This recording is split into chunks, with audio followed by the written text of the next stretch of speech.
தமிழ்நாட்டுல வந்தேரியான விஜய முதலமைச்சர் ஆக்கணும்னு அரசியல்ல இறக்கி விட்டுருக்காங்கல்ல. அதனால சமீபத்துல அதுங்க விஜய 33rd டிகிரி ஃப்ரீமேசனா ப்ரொமோட் பண்ணிருக்காங்க.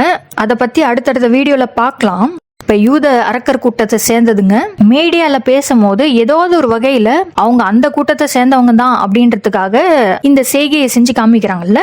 அந்த மாதிரி விஜய் தன்னுடைய பொதுக்கூட்டம் ஒண்ணுல இந்த டெவில்ஸ் ஹார்ன் சிம்பலை செஞ்சு காமிச்சிருக்கிறாரு.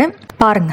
அதிகாரத்தை வச்சு மக்கள் பணத்தை கொள்ளையடிச்சதை தாண்டி வேற ஏதாவது கொம்பு முளைச்ச பெரிய அனுபவம் இவங்களுக்கு இருக்குதா? கொம்பு முளைச்சிருக்கான்னு கேட்கும் போது அந்த செய்கையை செஞ்சு காமிக்கிறார் பாருங்க விஜய்.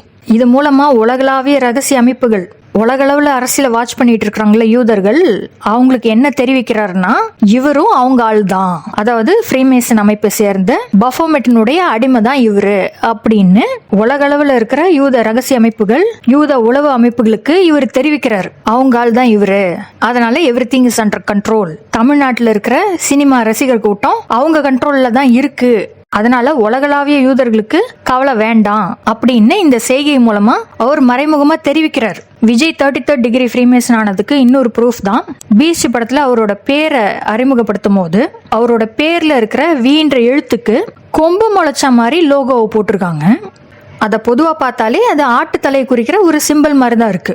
இப்படிதான் பஃபோமெட்டினுடைய சின்னங்களை அதுங்க வெவ்வேறு விதத்துல வடிவமைச்சு அவங்களுடைய படைப்புகள்ல அதை காமிக்கிறாங்க.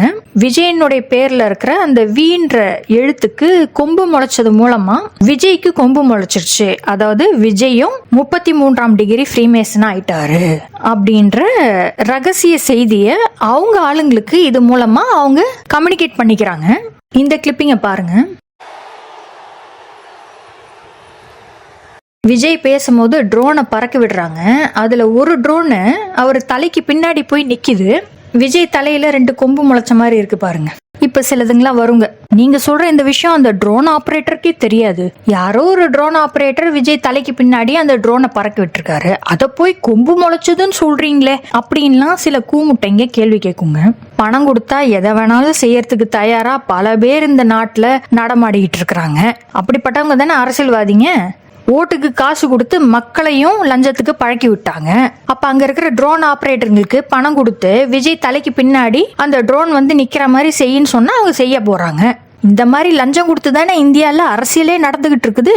காசை தூக்கி போட்டா காரியம் நடத்திக்கலான்னு இதெல்லாம் தெரிஞ்சுதானே அந்த யூத அரக்கர் கூட்டம் அரசியல்வாதிகள் இருந்து மக்கள் வரைக்கும் எல்லாருக்கும் லஞ்சத்தை கொடுத்து அவங்களுடைய காரியத்தை சாதிச்சுக்கிறாங்க.